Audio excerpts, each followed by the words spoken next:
Welcome to the Awakening Podcast. You'll find all our episodes on awakeningpodcast.org. I'm back with my good friend Arnold, Sane in an insane world. Welcome, Arnold. Thank you. So I know that last week I touched about the tea bags, and I actually saw a few comments and people writing to me about it and thanking me, and they weren't aware. So I know you wanted to touch on that as well.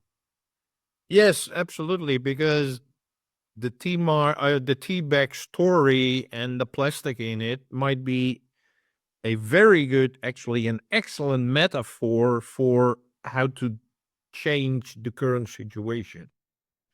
So suppose in order to create change within the traditional system, you would, for the tea bag, say, oh, there's plastic in the tea bag, let me call customer service or send a chat to customer service and say, hey guys, can you please remove the plastic from your tea bags?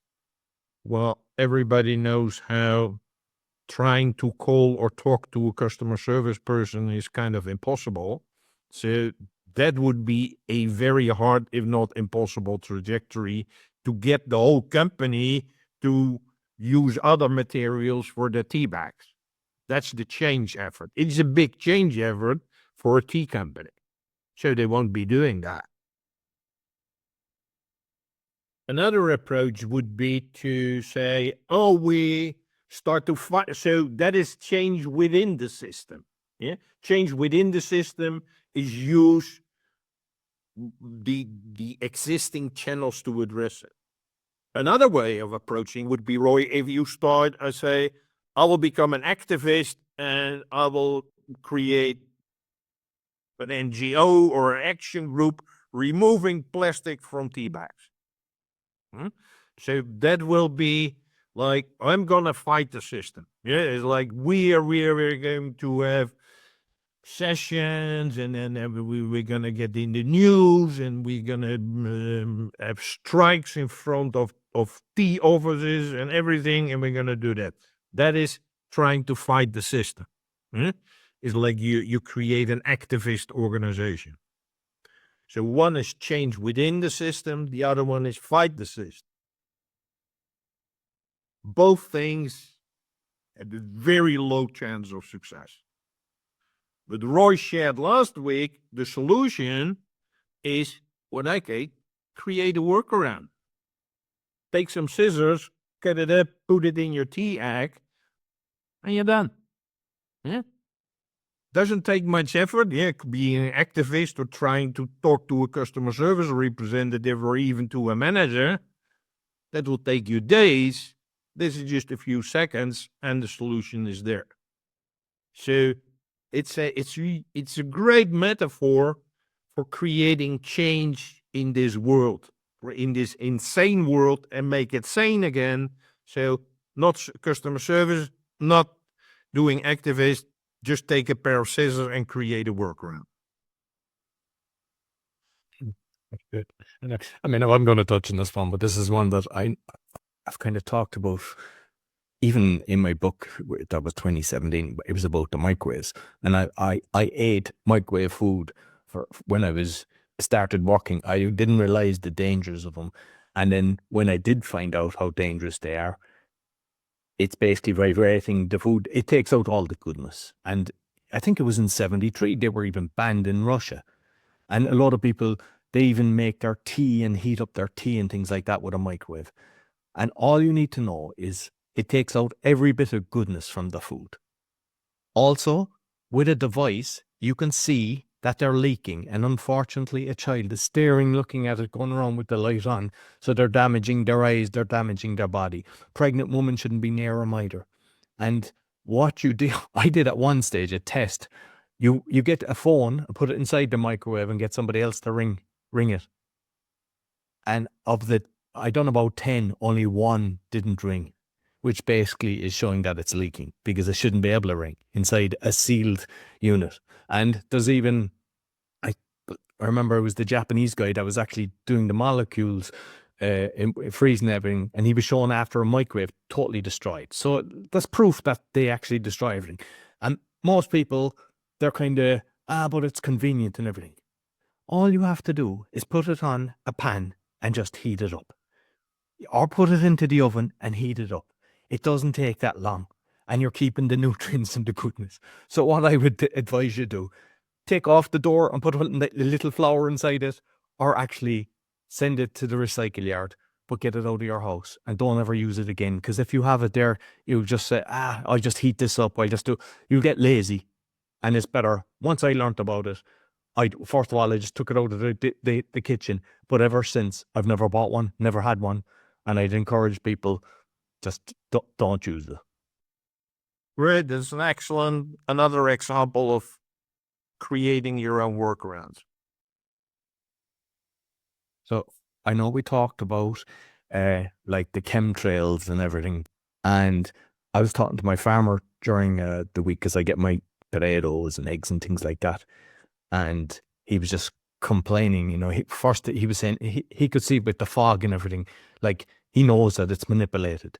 And he's saying he's even seen on the soil that he's seen kind of particles and things like that. His grandson, he's saying, was 5, was sick because of it, and a lot of the other kids as well.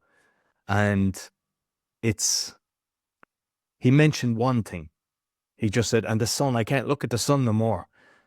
And my car, like the listeners wouldn't know, but my car blew up. The engine blew up there just before Christmas as I was collecting my mum from.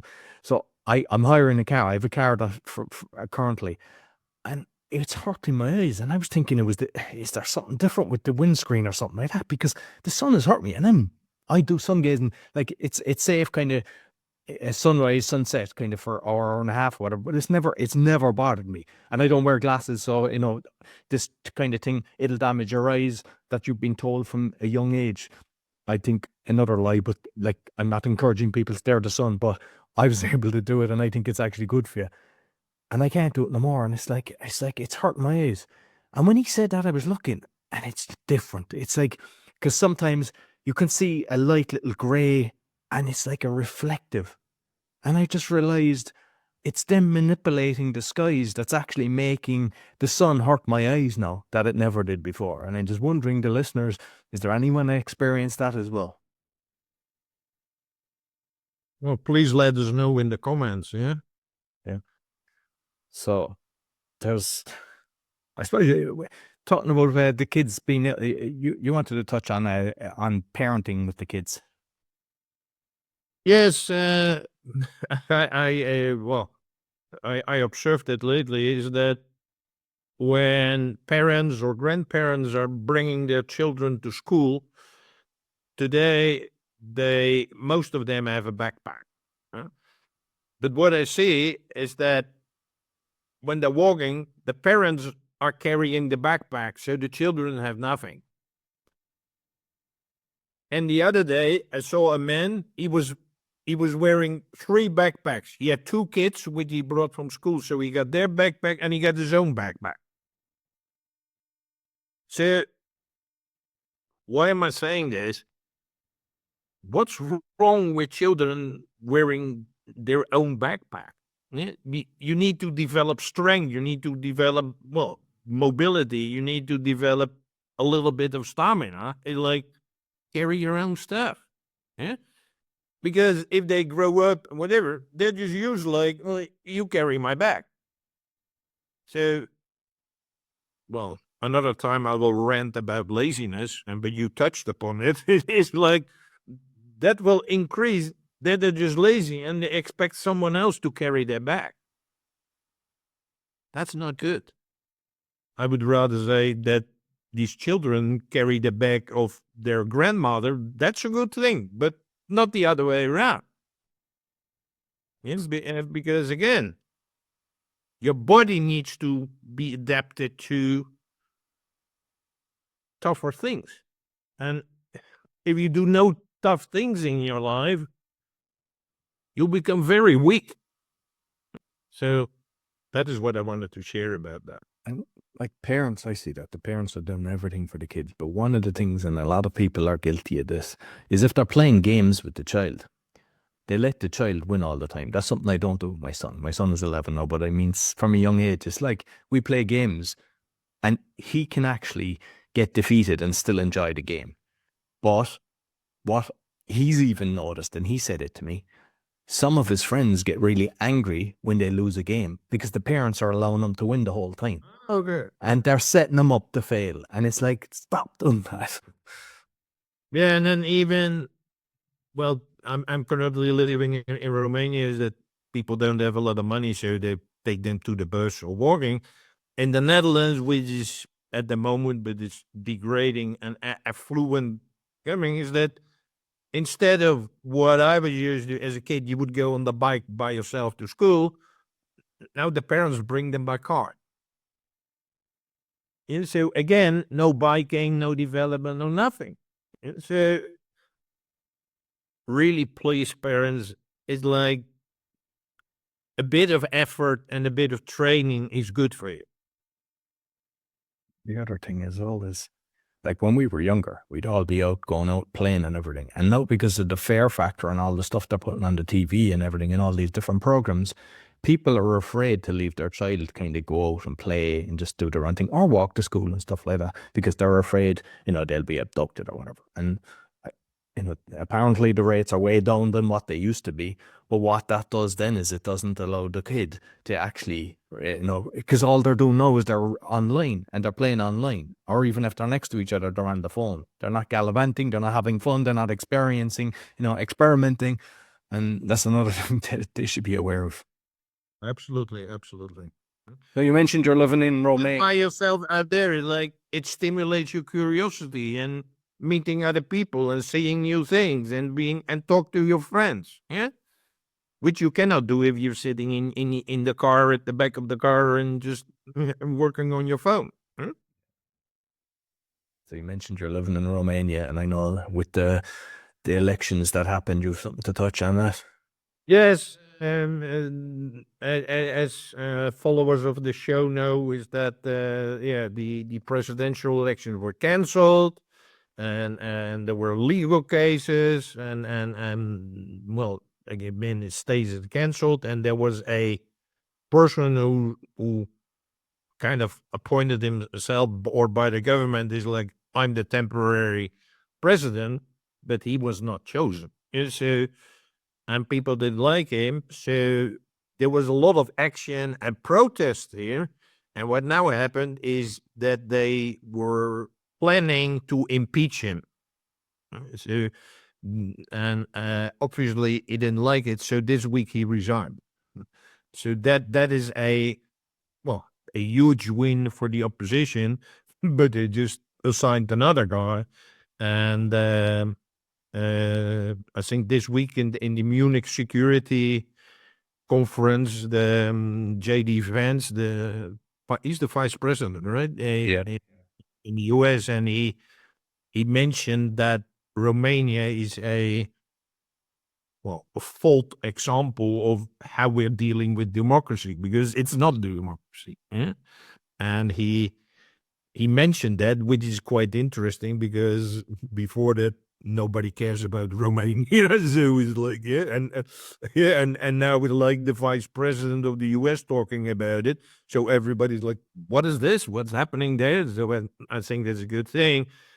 And at the same time, it's about, I think in Poland you have elections in May or something like that.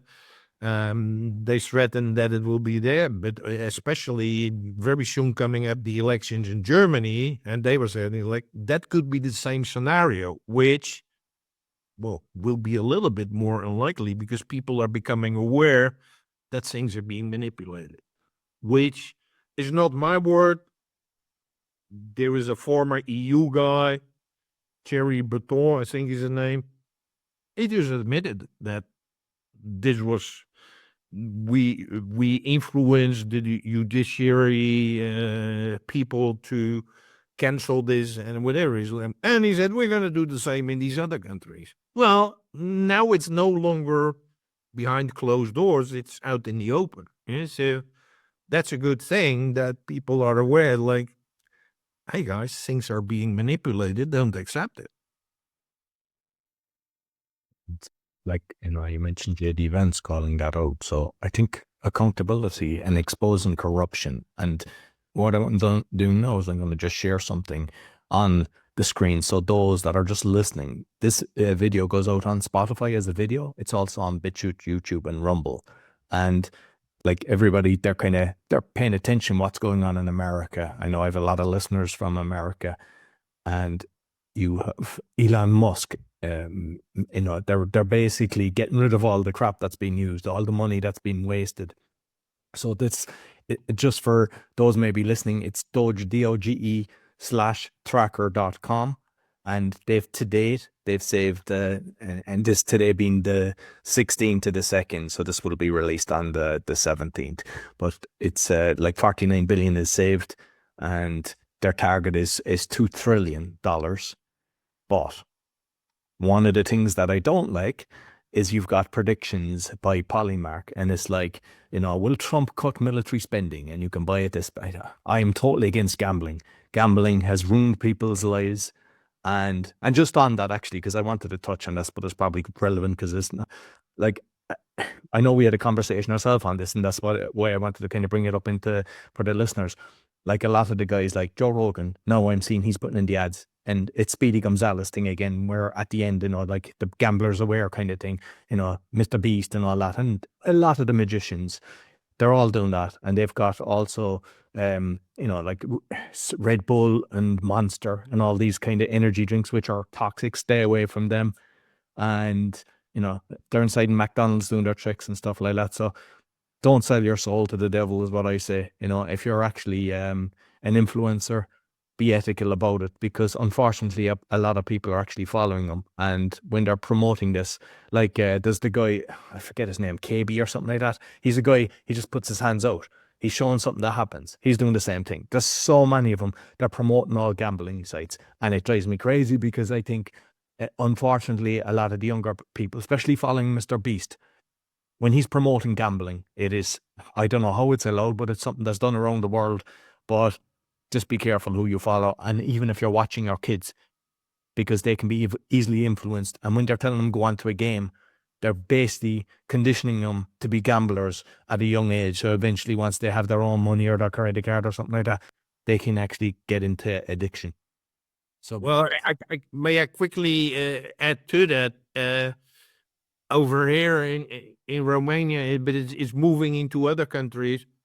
I watch football, soccer in the US. Every team in the Premier League of Romania, the main sponsor is a gambling company. Every team. There are other sponsors on the shirts, but the main thing is a betting company. In the breaks and even during the game, there are commercials for betting.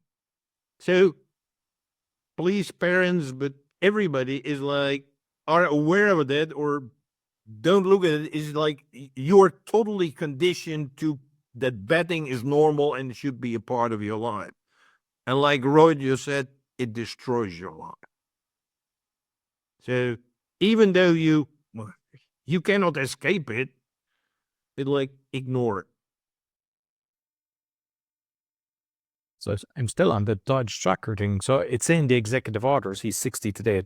Even though it looks like it's clickable, it's not clickable. So I assume eventually you click and it'll give you the 60 executive orders plus additional ones. But there's also the list that's clickable and telling you where they're wasting their money. Like improved learning outcomes in Asia, 47 million. And that's all the different ones. So I'd encourage people to check it out anyway and to know. But what's good about this is, he's also, and I'm not saying I'm a fan of him because there's some things I've watched and everything, but when something is coming out that's showing corruption and we get changed, take the positive and appreciate that there's good things happening with it. They could be doing a sleight of hand and do something else on the other side. Well, let's concentrate on the good because it makes people aware.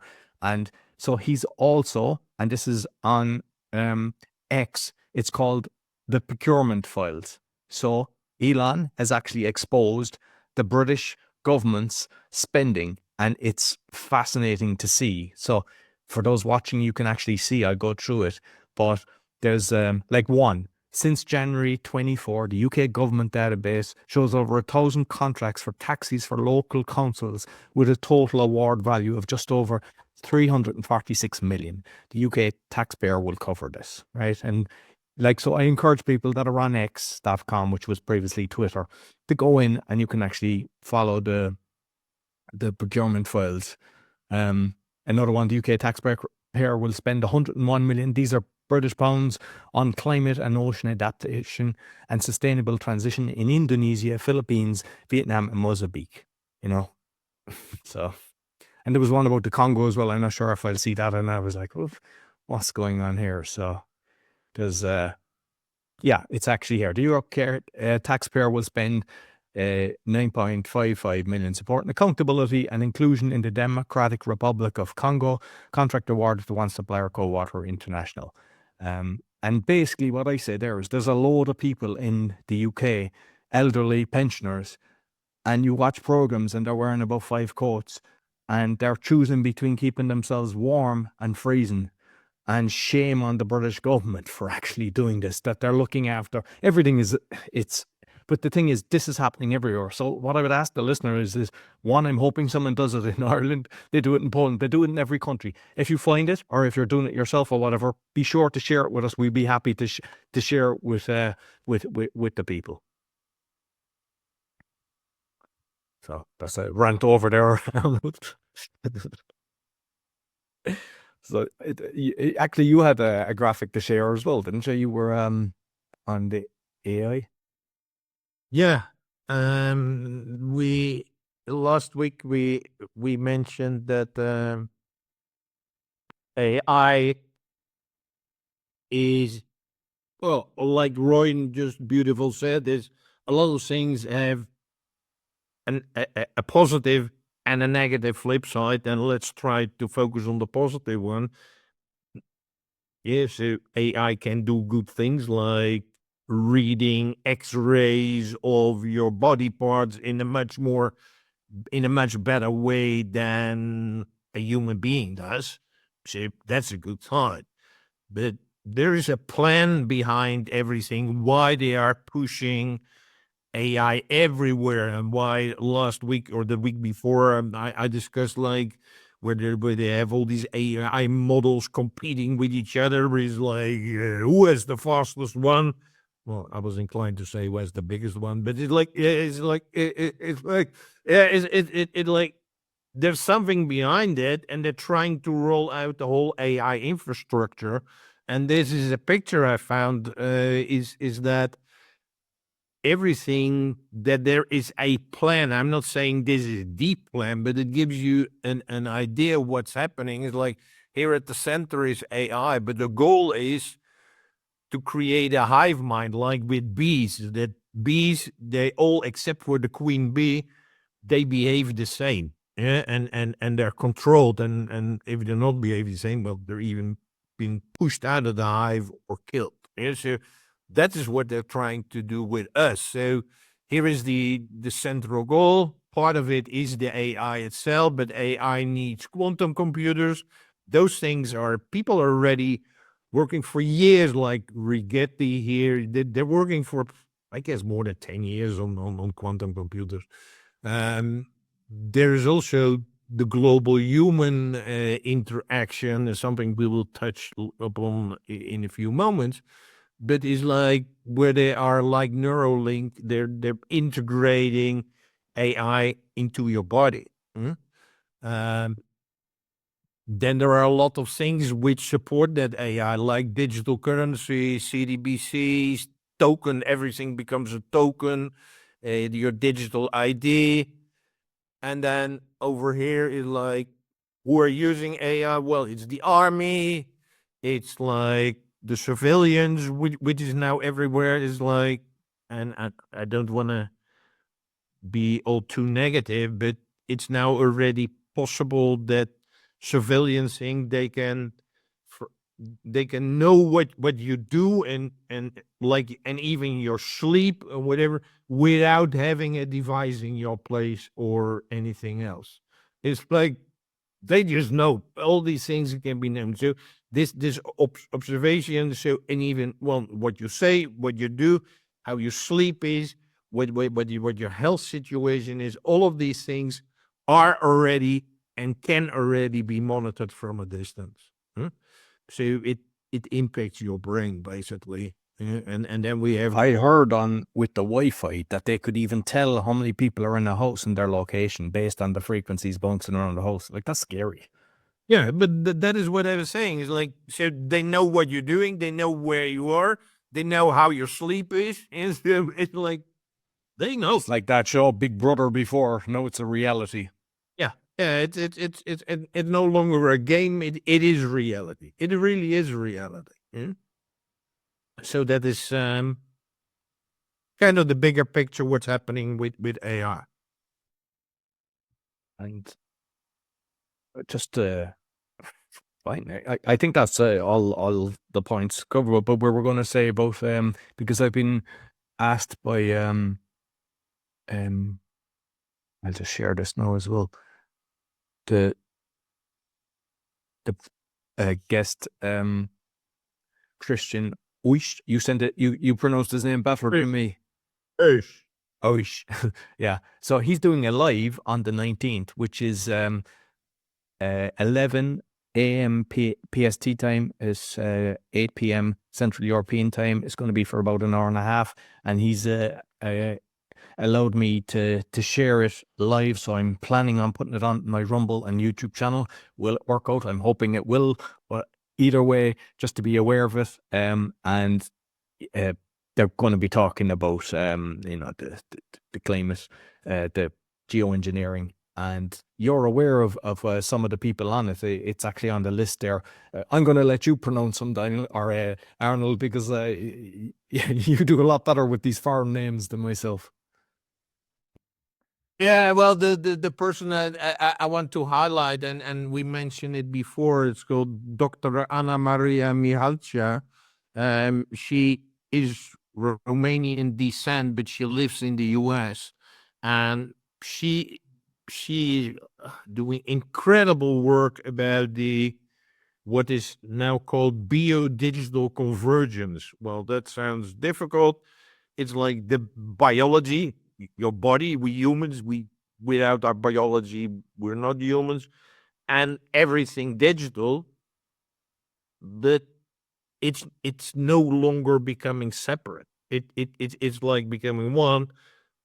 That can be a good thing, but it can also be a bad thing. Let me say a good thing is like with the Neuralink thing is like if there are person who are quadrilegic, how do you pronounce that word? Paraplegic. Yeah, it's like if you can do nothing, you cannot use your arms, your legs. Is if you, Or your mouth in your case. and they can use that again and they can communicate with people. So that is excellent. Eh?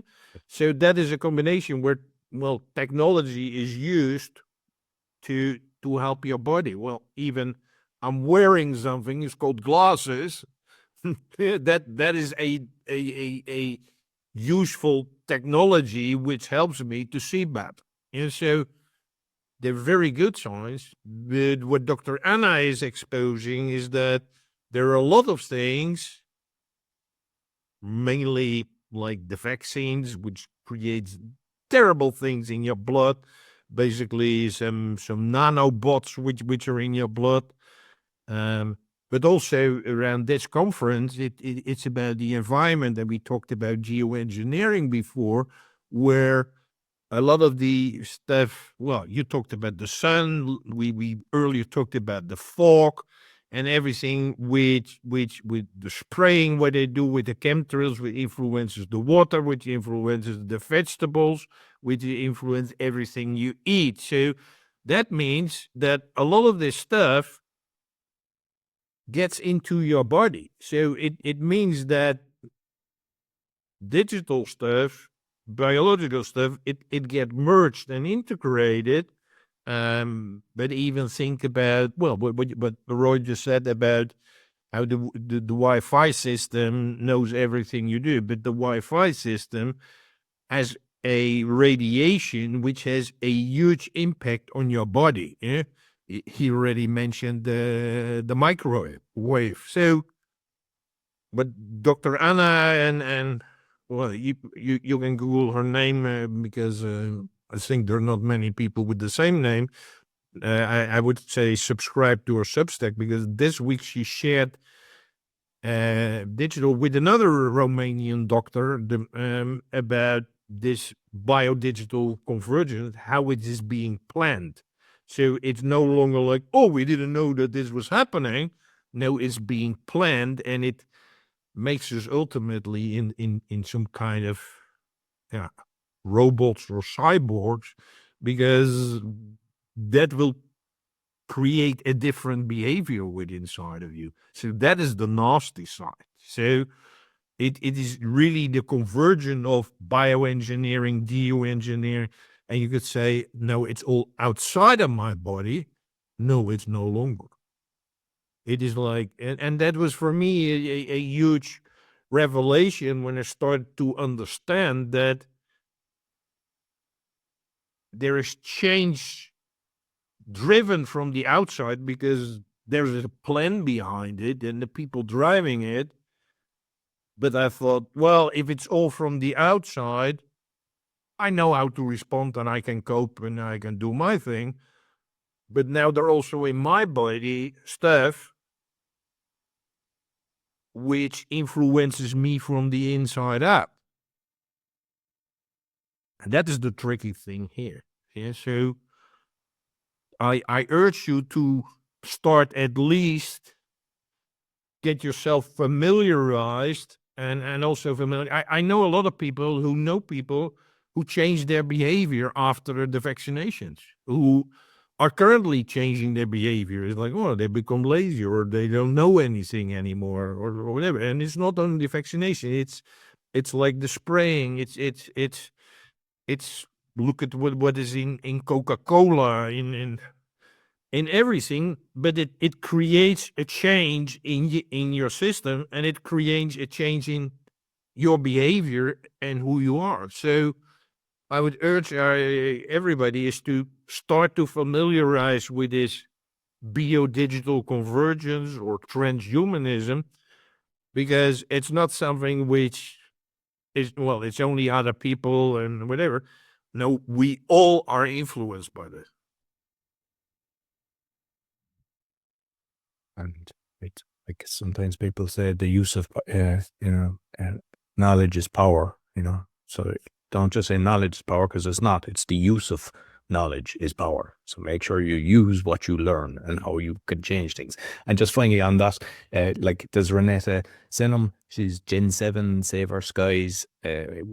We mentioned after, and then there's J. Marvin Herdun, it's a nuclear geophysicist. There's Hans-Jörg Gretter, applicant chemists, and Philip Zeller is a physicist. So it's well worth checking out. I'll have the links on my Facebook page for the Awakening podcast. And I'll try to put the links on this episode as well, but it's well worth checking out. And of course, it'll be uploaded, so even if you don't get to see it, we'll make sure that you get to see it later. So I think that's about it for this week, Arnold. Yeah, Roy, maybe do you have an email for the Awakening podcast or not? It's Roy at awakeningpodcast.org. So where I would encourage you, if you have questions, remarks, suggestions for topic which we need to discuss another time. So or ask and say, hey, I want you to go deeper into this topic.